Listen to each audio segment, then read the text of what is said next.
ang alcohol, bandages, gamot sa lagnat, ubo at sipon, pati na rin ang inyong vitamins at maintenance medicines. Maglagay ng pito, flashlight, lighter o posporo. Huwag kalimutan ang mga charger o power bank. At higit sa lahat, isama ang mga importanteng gamit gaya ng inyong mga legal na dokumento, IDs, ATM o passbook, insurance at iba pa. This is a public service announcement. From PBS, Presidential Broadcast Service and Radyo Pilipinas. Radyo Pilipinas. Radyo Publiko. Radyo Pilipinas. Radyo Publiko.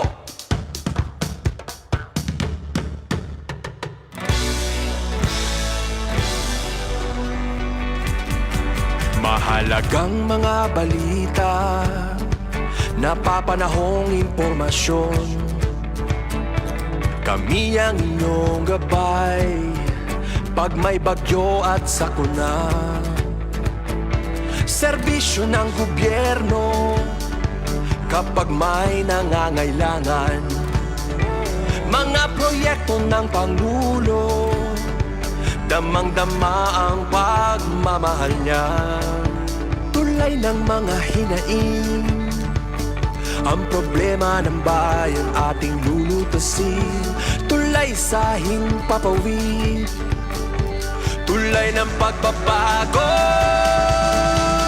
Radyo Pilipinas, Radyo Publiko. ng bagong Pilipinas. Radyo Publiko.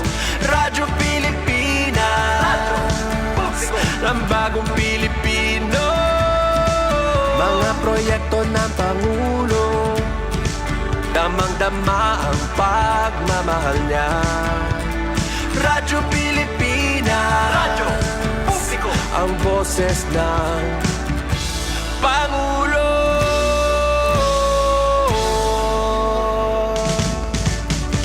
Karamay nyo kami, kahit malayo man kami nakakarating. OFW magsasaka, buhay ay iba't iba, san mang lugar ng bansa natin. Tulay ng mga hinaing, ang problema ng bayan ating lulutasin. Tulay sa himpapawid, tulay ng pagbabago. Radyo Pilipinas, Radyo Publiko. ng bagong Pilipinas. Radyo Publiko. Radyo Pilipinas, Radyo Publiko. ng bagong Pilipino. Mga proyekto ng Pangulo, damang-dama ang pagmamahal niya.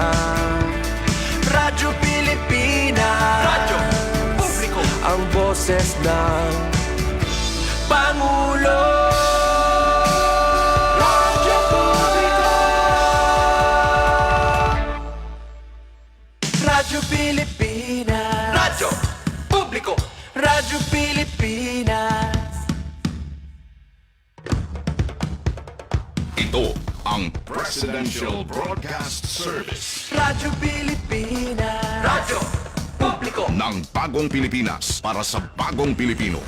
Naghahatid ng mahahalagang balita at impormasyon na guugnay ng pamahalaan sa sambayanan.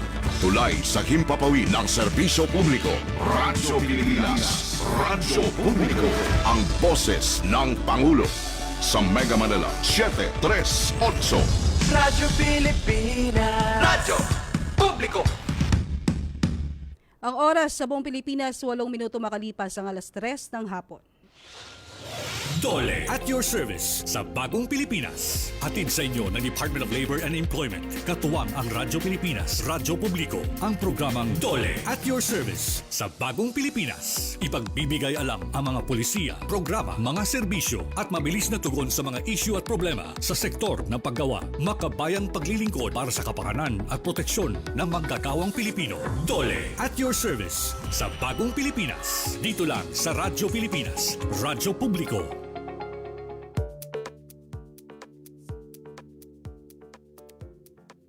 Isang mapagpala at makabuluhang araw sa lahat. Ito po ang inyong kalihim ng Kagawaran ng Paggawa at Empleo o DOLE, Secretary Bienvenido Benny Laguesma. Sa ngalan ng Kagawaran, Ipinapabot ko ang taus-puso at lubos na pagpapasalamat sa pagkakataon na binigay ng Presidential Broadcast Service, PBS, sa pangunguna ni Director Fernando Sanga at Station Manager Ray Sampang na maging bahagi ng kanilang serbisyo publiko kung saan ako at ang mga kasama ko sa DOLE ay maghahatid ng mga napapanahong informasyon at balita ukol sa mga pinakabagong pulisiya, mga programa, plano at inisyatibo ng kagawaran may kinalaman sa aming mandato o tungkulin bilang mga lingkod bayan. Kasama ng mga bumubuo ng PBS o Philippine Broadcast Service, ang programa ay magbibigay linaw sa mga kaganapan at sasagot sa mga katanungan na nais parating ng ating mga kababayan, lalo na ng ating mga manggagawa, gayon din ang mga namumuhunan. Kaya kayo ay aking inaanyayahan na tumutok sa programang DOLE at Your Service sa Bagong Pilipinas tuwing Biyernes alas 3 ng hapon hanggang alas 4 ng hapon. Samahan ninyo ang DOLE sa pagtalakay at pagbibigay ng solusyon sa mga isyu at usapin sa larangan ng paggawa. Maraming salamat. Mabuhay ang Bagong Pilipinas. Dole at your service sa Bagong Pilipinas. Dito lang sa Radyo Pilipinas, Radyo Publiko. Inyo pong napakinggan ang mensahe ng kalihim ng Department of Labor and Employment si Secretary Bienvenido Laguesma. Magandang hapon Pilipinas, Luzon, Visayas at Mindanao sa pangalan po ng kasamahan natin sa DOLE Information and Publication Service sa panginangungunahan ni Director Rosalinda Pineda. And of course, pati na rin ni Radyo Pilipinas World Service Station Manager Ray Sampang ng Presidential Broadcast Service. Ako po muna ang inyong mga kasama ngayong hapon mula alas 3 hanggang alas 4 ng hapon dito sa DOLE at Your Service sa Bagong Pilipinas Jam Season po sa Radyo Pilipinas, Radyo Publiko.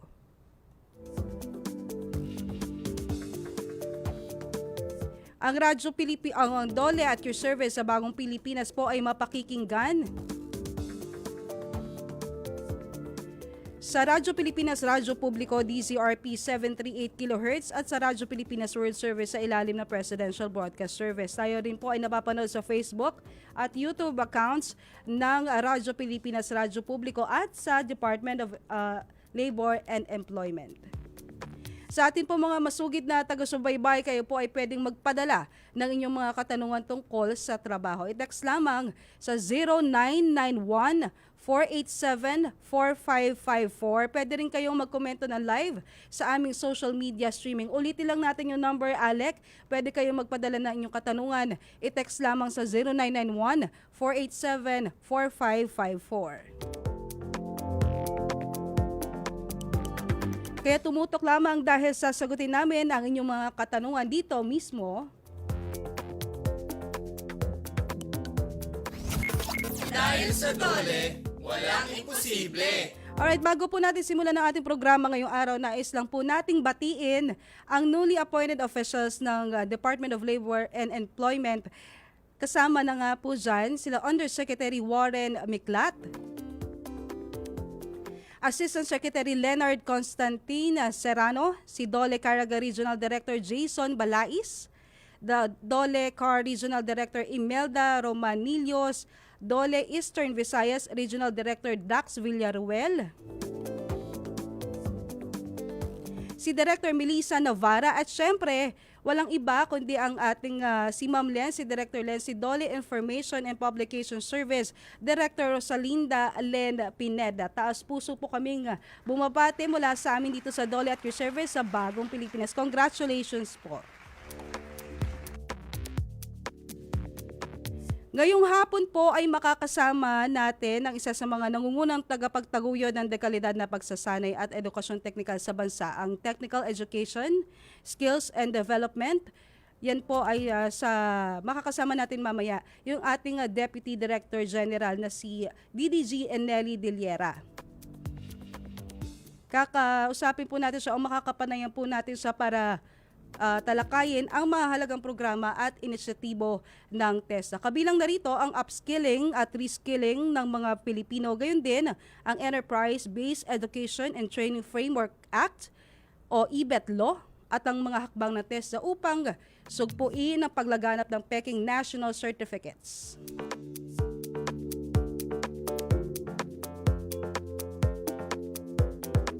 Pero bago ang lahat ng yan, silipin muna natin ang good news mula sa Dole nitong nakaraang linggo. Dole News Updates.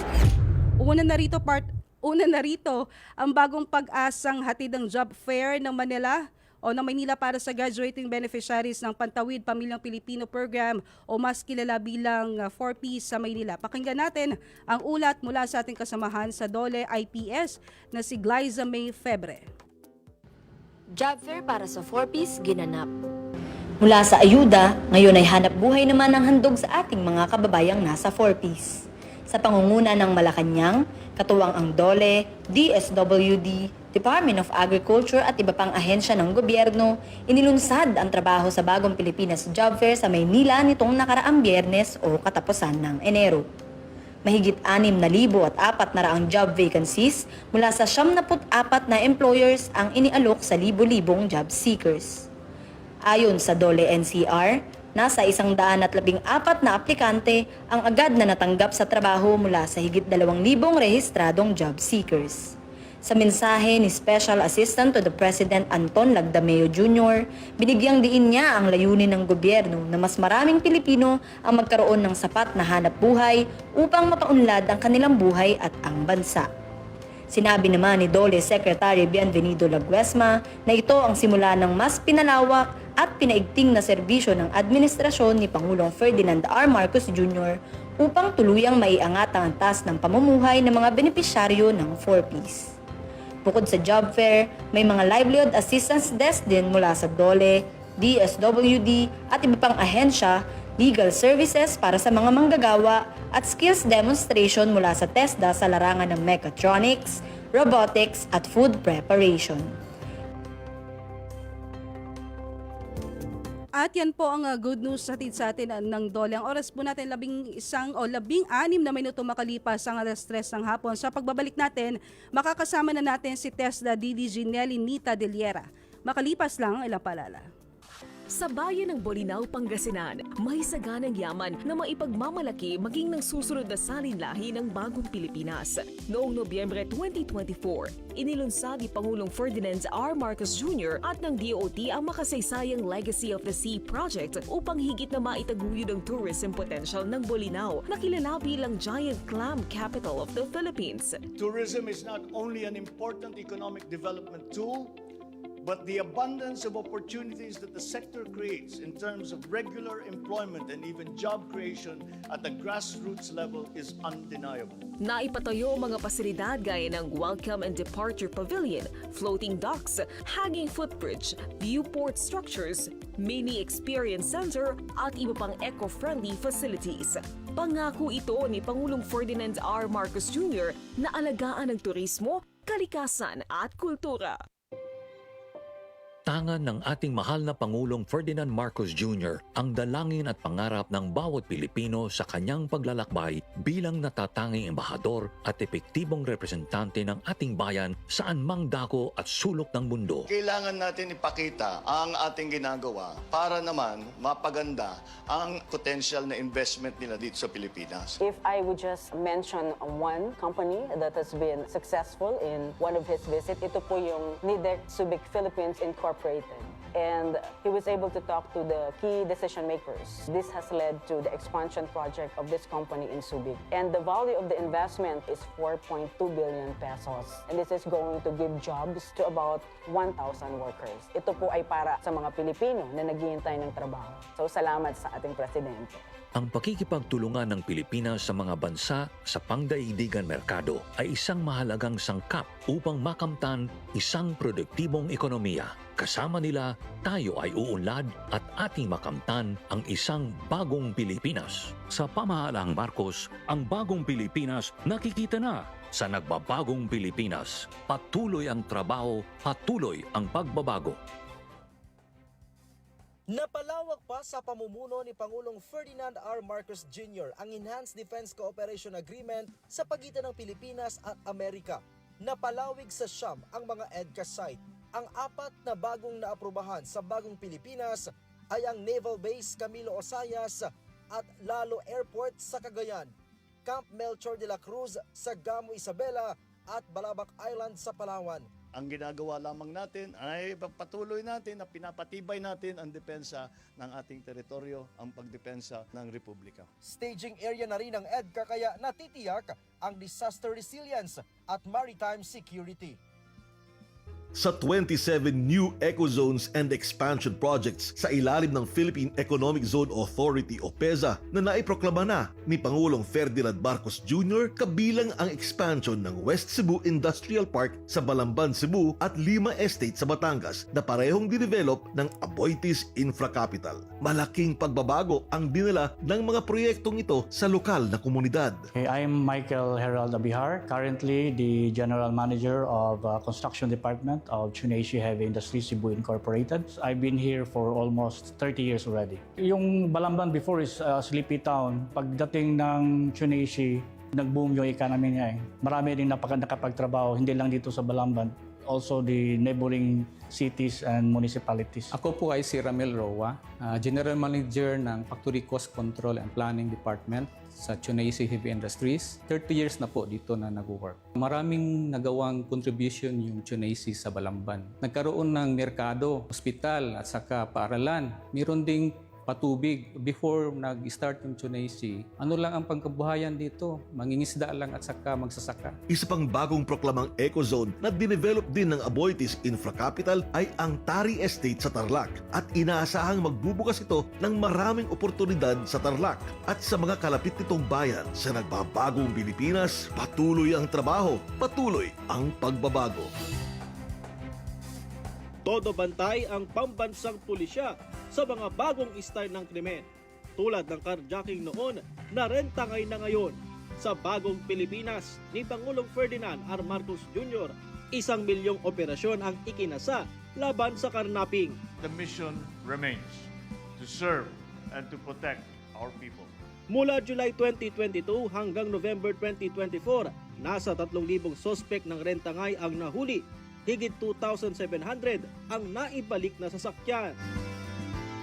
Mas mabilis na proseso, mas madaling pakikipagtransaksyon, labanan ang red tape at korupsyon.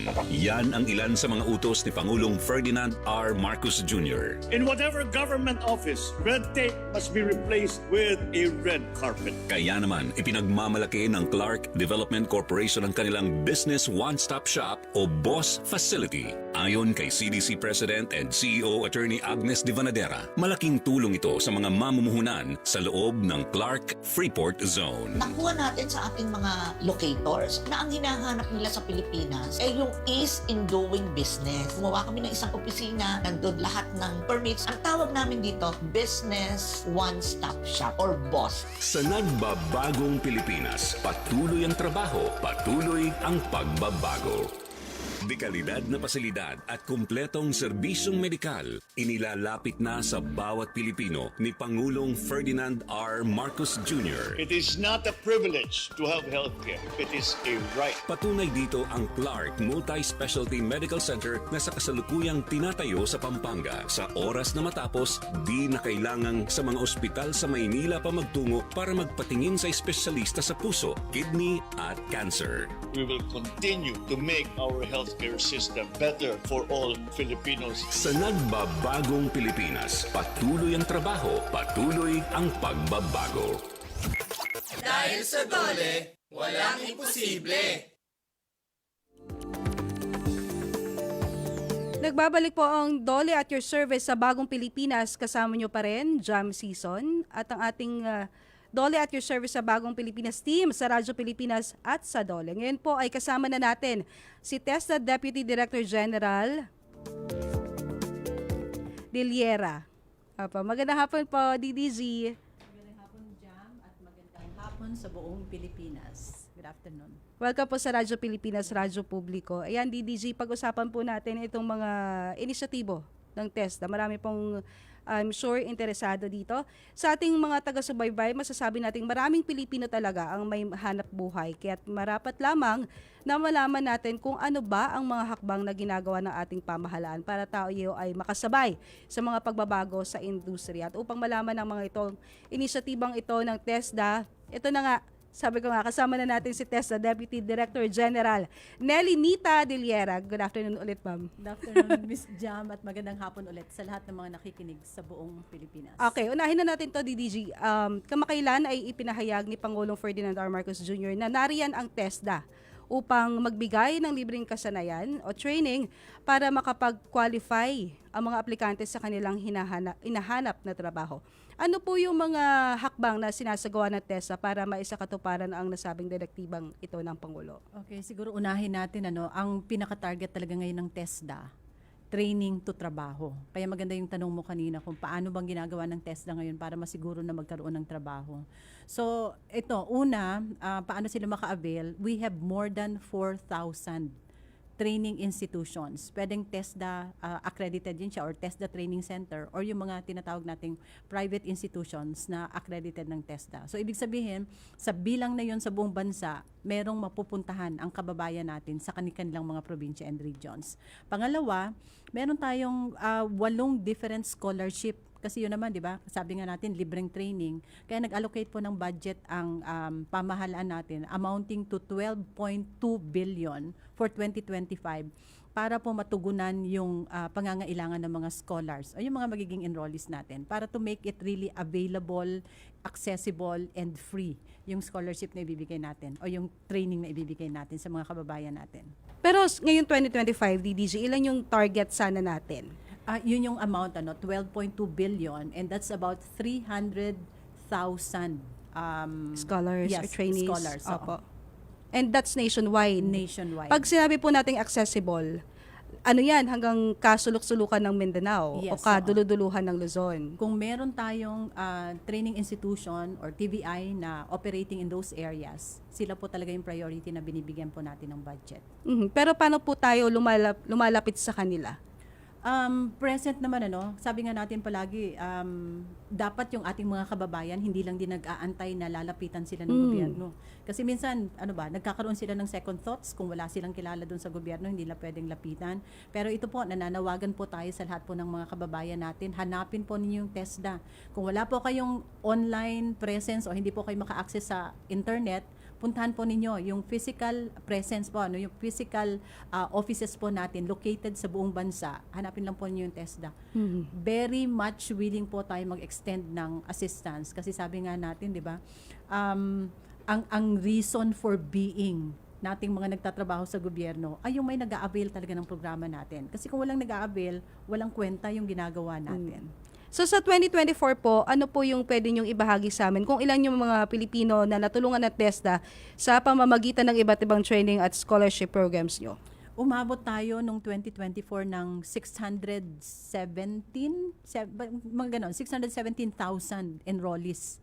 Yun and from there, may percentage, syempre hindi natin maabutin talaga yung 100% na graduates. Pero malaki, parang I think 80+%, 400,000 plus yung nakagraduate at hindi rin tayo humihinto doon. We also subject them to assessment. So, pinapadala natin sila para magkaroon ng assessment. Di ba? Parang sa school lang din. Magkakaroon ka ng exam. Magkakaroon ka ng board exam. So, kung nakuha mo yon, magkaroon ka ng certificate. So, yun yung ending niya.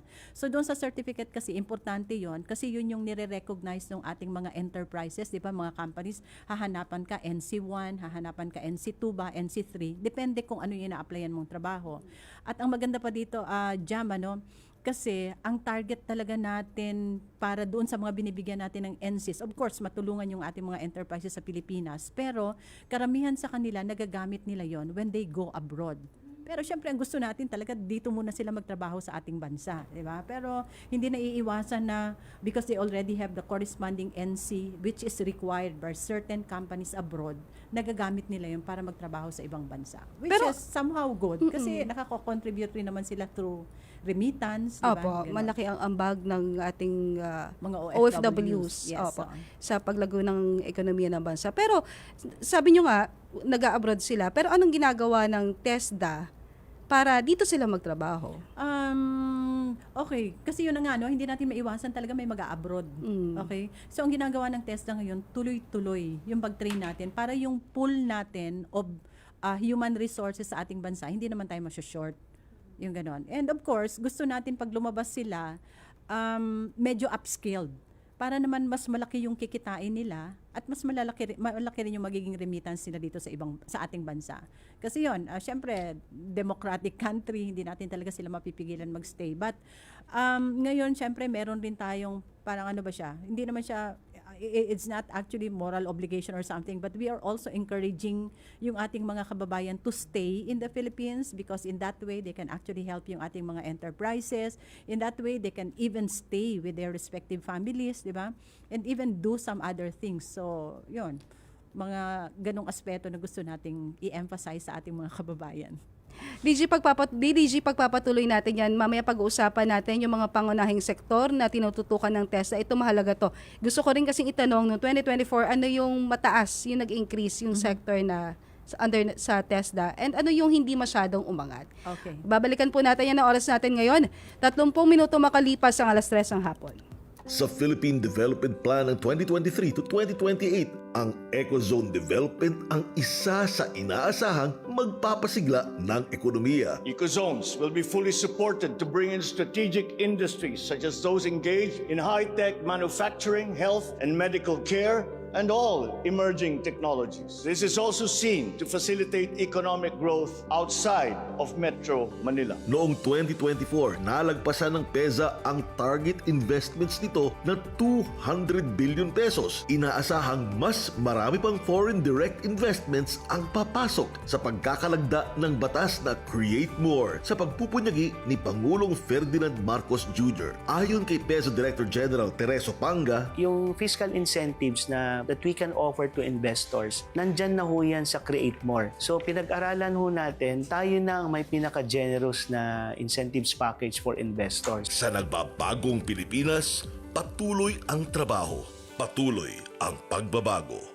Malayo na sa nakagisnang masikip at makipot na baklaran ang magandang plano ng Philippine Reclamation Authority sa barangay na ito. It is a livelihood project for the poor businessmen, yung mga maliliit na negosyante. Ayan po ang gusto ng Pangulo, makatulong sa maliliit at nagpupumiglas maghanap buhay po. Kinikilala ng ating gobyerno ang potensyal ng mas malaking industriya sa baklaran.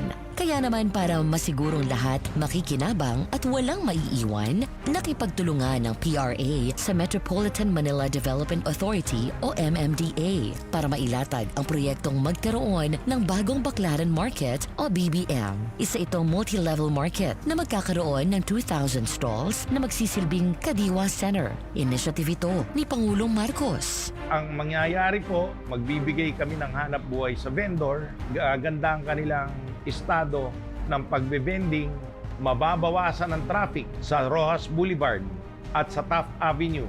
Mawawala kasi ang mga vendor doon. So gagaan ang traffic, magkaka-livelihood center at bababa ang presyo ng bilihin at gulay dahil maglalagay kami ng kadiwa. Sa nagbabagong Pilipinas, tuloy ang trabaho, patuloy ang pagbabago.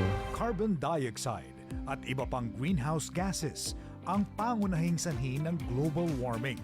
Kaya ang Climate Change Commission masigasig sa kampanyang Net Zero Challenge na layong mapababa ang carbon emissions sa bansa.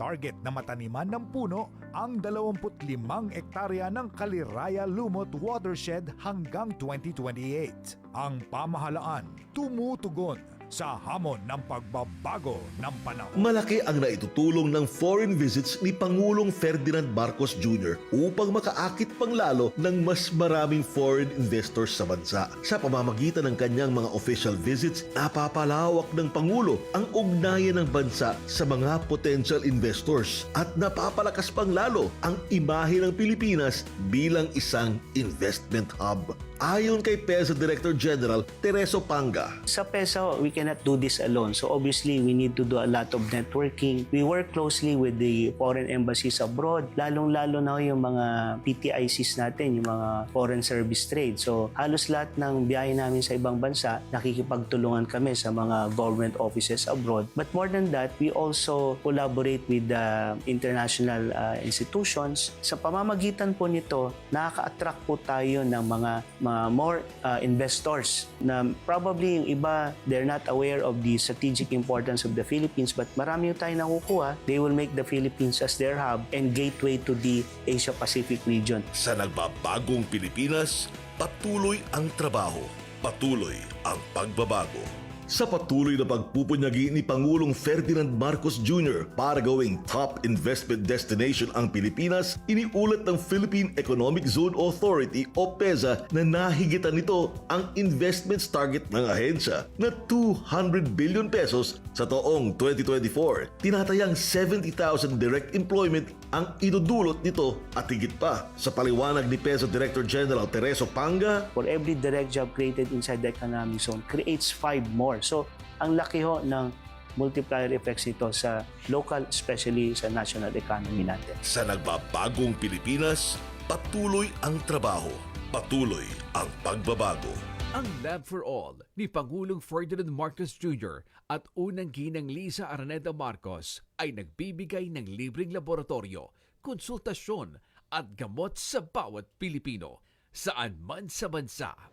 Tandaan po natin, ang pinakamatibay na yaman ay hindi ang laman ng ating bulsa, kundi ang tibay ng ating pangangatawan. Kailangan natin pasalamatan ang ating First Lady sa kanyang ginagawa.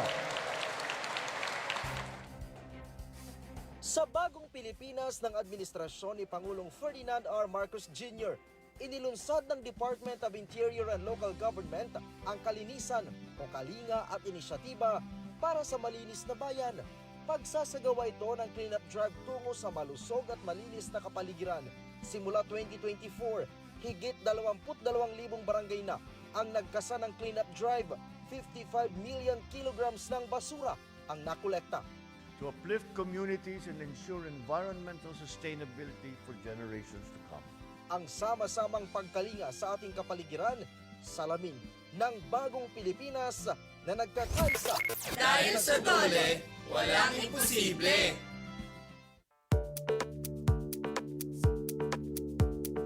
Nagbabalik po ang Dole at your service sa bagong Pilipinas. Hanggang alas 4 po tayo ng hapon. Kasama nyo pa rin ako, Jam Season. At kasama pa rin natin si Deputy Director General Nelly Nita Diliera. Yan, DDG, pagpatuloy na natin yung pinag-uusapan natin sa mga programs, initiatives ng TESDA. So for yung sector, ano yung for 2024, ano yung pinaka-umangat sa TESDA? Okay, dalawa yung base sa record natin. Una, yung tourism, which has about 127,000 graduates. And yung agriculture naman, which is 121,000.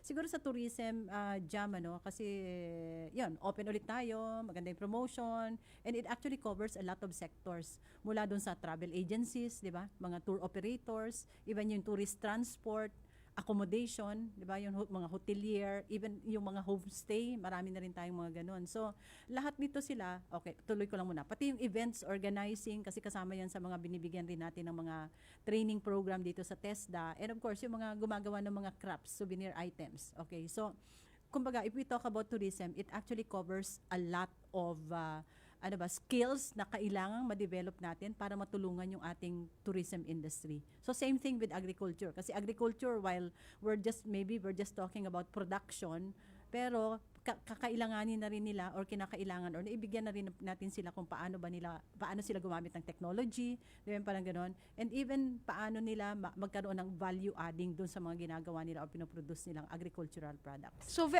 do you see po, DDG, na promising yung agriculture sector sa mga nais na mag-training sa TESDA? Oo.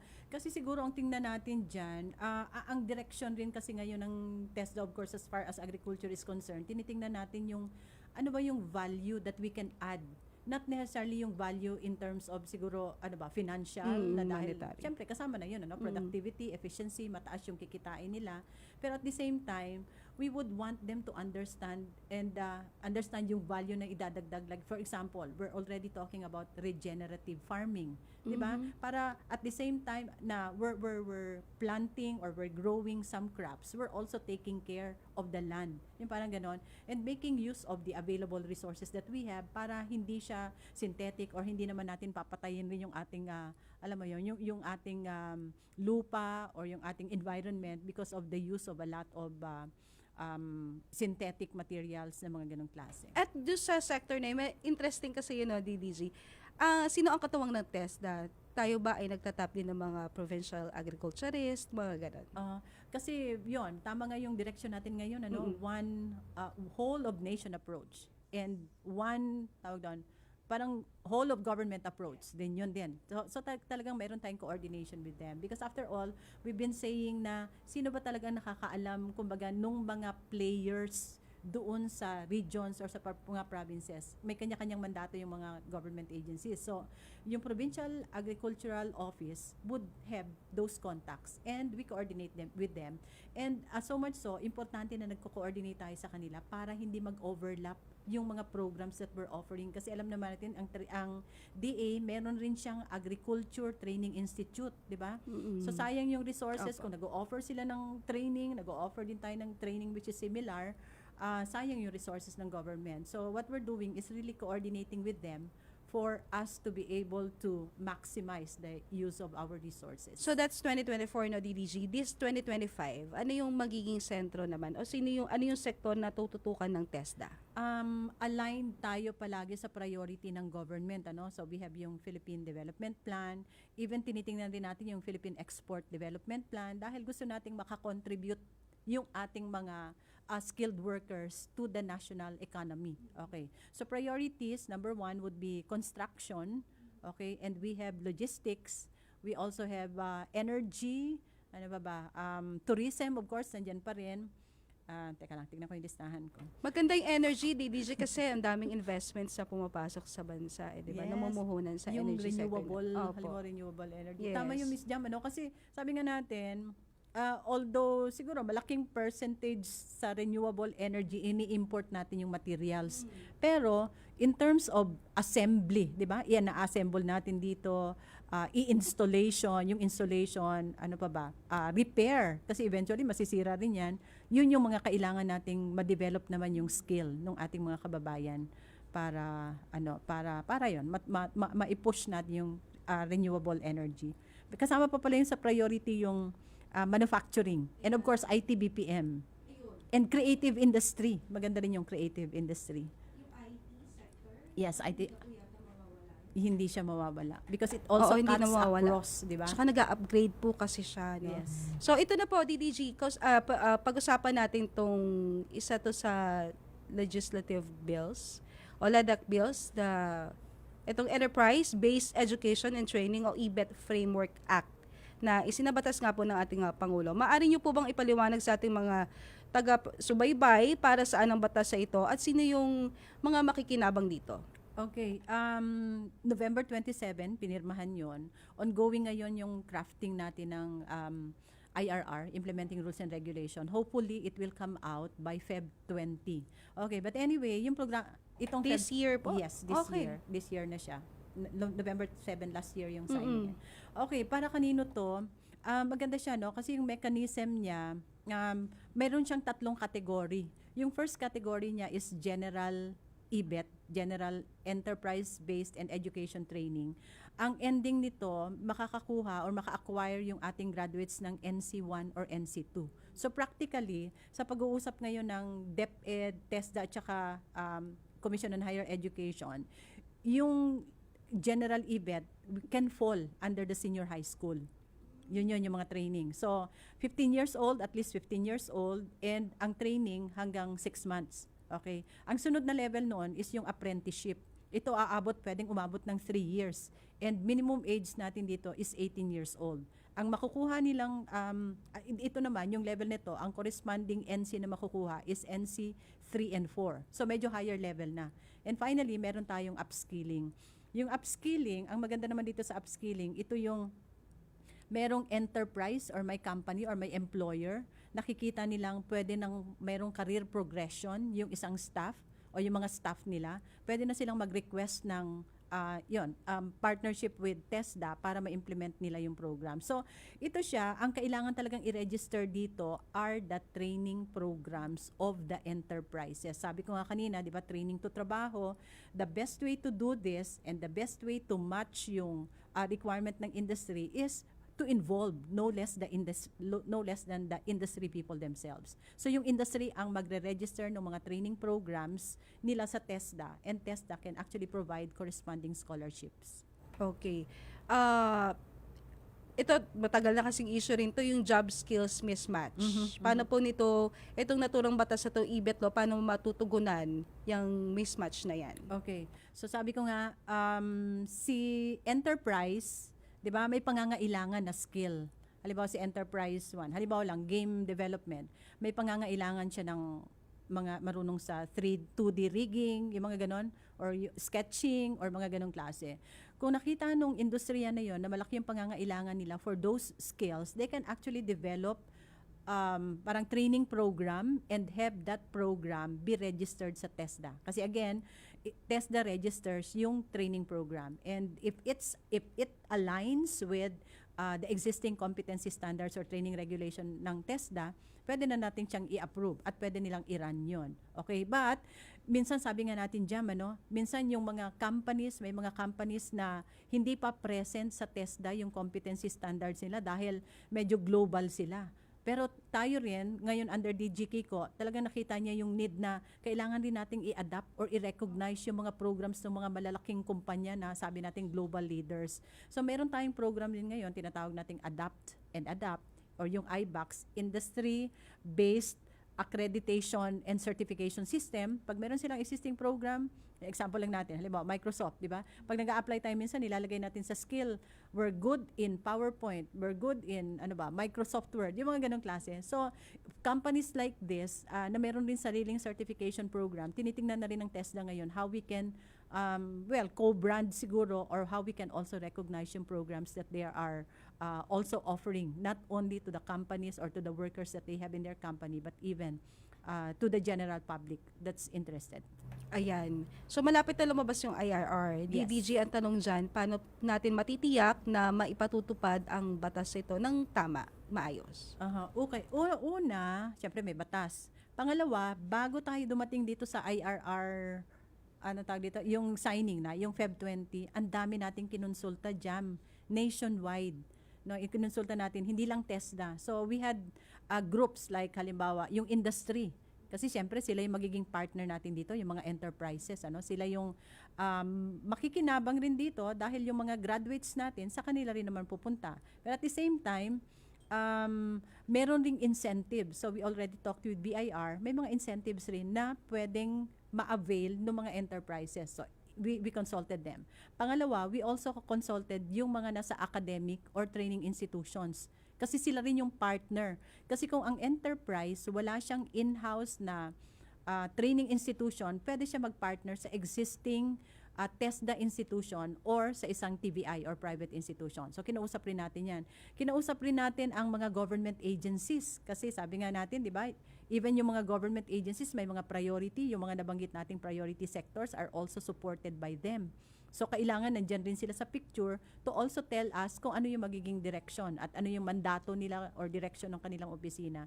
And finally, even the labor sector. And pati yung ating mga, mga international development partners, kinonsult rin natin. Kasi hindi maiwasan, di ba? Sometimes they also provide grants. So, somehow, we should also be aligned. So, yon, to ensure na tama yung implementation nito, of course, susundin natin kung ano yung mga, kung feasible, susundin natin kung ano yung mga suggestions nila. And of course, guided by the implementing rules and regulations when we already implement the enterprise-based and education training. Ito, DDG, very quickly, pero importante kasi ito yung pagpapakalat ng mga Peking National Certificate. Ano pong ginagawa ng TESDA? Okay, ngayon meron na tayong 2 paraan para ma-validate kung yung nakuha nilang certificate ay fake. Okay, so may QR code, pwede rin natin pong i-check sa online, sa TESDA online, tesda.gov.ph kung para ma-validate and ma-verify yung veracity ng tawag dito ng certificate. May tawag dito, bawal yun, bawal. Pero nakakatuwa lang dito, Jam, ibig sabihin, nire-recognize ng marami yung TESDA certificate, di ba? Yes. Kasi kung hindi nila sinire-recognize yun, hindi nila hanapin. Yes, so hindi nila kokopyan, hindi nila i-fake yun. So yun yung good side of it, but of course the bad side is hindi pwedeng, alam mo yun, ipapakita mo yung certificate mo na may NC ka from TESDA, but you cannot deliver what's expected of the position. Ayan, sana may part to, DDG, ha? Maraming salamat, Deputy Director General Nelly Nita Diliera ng TESDA. Maraming salamat, ma'am. Thank you. At sana po, tangkilikin po natin ang programa ng TESDA. Pumunta po kayo sa pinakamalapit na TESDA office. And of course, not only TESDA, but lahat po ng programa ng gobyerno. Thank you po. Thank you po. At dyan na po nagtatapos ang inyong programang Dole at Your Service sa Bagong Pilipinas. Muli, ako po si Jam Season sa pangalan ni Director Len Pineda at ni Ray Sampang. Oras po natin, 10 minuto bago sumapit ang alas 4 ng hapon. Seryoso, patas at naaayon sa batas. Yan ang bloodless campaign ni Pangulong Ferdinand R. Marcos Jr. kontra illegal na droga. Nakasentro sa anti-drug awareness at pagtugis sa malalaking drug personalities. Simula July 2022 hanggang November 2024, 41 billion pesos na halaga ng illegal na droga ang nasabat. 143,000 ang naaresto. Our bloodless war on dangerous drugs adheres of an effective anti-illegal drug strategy. Extermination was never one of them. Binuo rin sa Bagong Pilipinas ang Anti-Illegal Drug Campaign Roadmap 2024 hanggang 2028 na sisiguro sa epektibo pero makataong kampanya laban sa illegal na droga.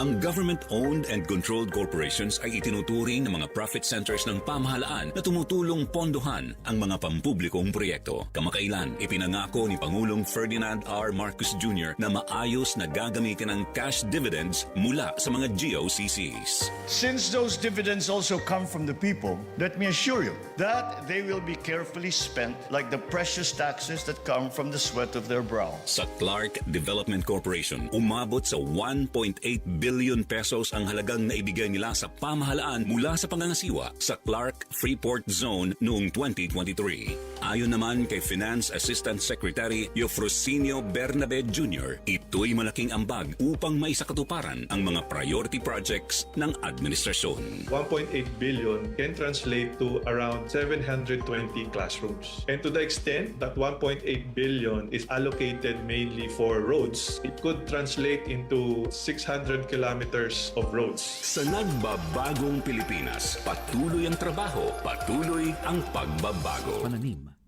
at ang mga baha na dulot ng malalakas na mga bagyo.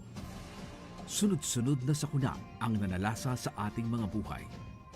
Marami sa ating mga kababayan ang nawalan ng matutuluyan at makukunan ng pagkain. Pero dahil sa bilis ng aksyon at responde ng ating pamahalaan sa pamumuno ng ating Pangulong Ferdinand Bongbong Marcos Jr. ay nagpahatid ng agarang mga tulong upang punan at sustentuhan ang mga pangangailangan ng ating mga kababayan. Umabot sa halos 8 milyon na family food packs ang naipadala sa bawat sulok ng bansa para sa mga nasalanta nating mga kababayan.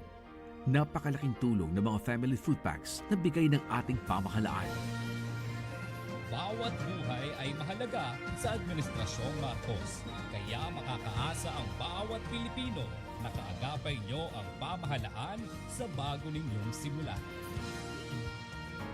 Ang EcoZone program sinimulan sa panahon ni dating Pangulong Ferdinand Marcos Sr. Ngayon ay nakapagbigay na ng 1.8 milyong trabaho sa ating mga kababayan at sa ilalim ng liderato ni Pangulong Ferdinand Marcos Jr. 27 economic zones na ang naiproklama ayon sa Philippine Economic Zone Authority o PEZA. Katumbas ito ng tinatayang mahigit 9 billion pesos na halaga ng investments. Ibig sabihin nito ay mas maraming oportunidad na trabaho para sa mga Pilipino. Our aggressive infrastructure development, business-friendly policies, investment and export promotions, foreign visits, and economic missions are all aimed at generating not just jobs, but quality and competitive jobs. Sa nagbabagong Pilipinas, patuloy ang trabaho, patuloy ang pagbabago.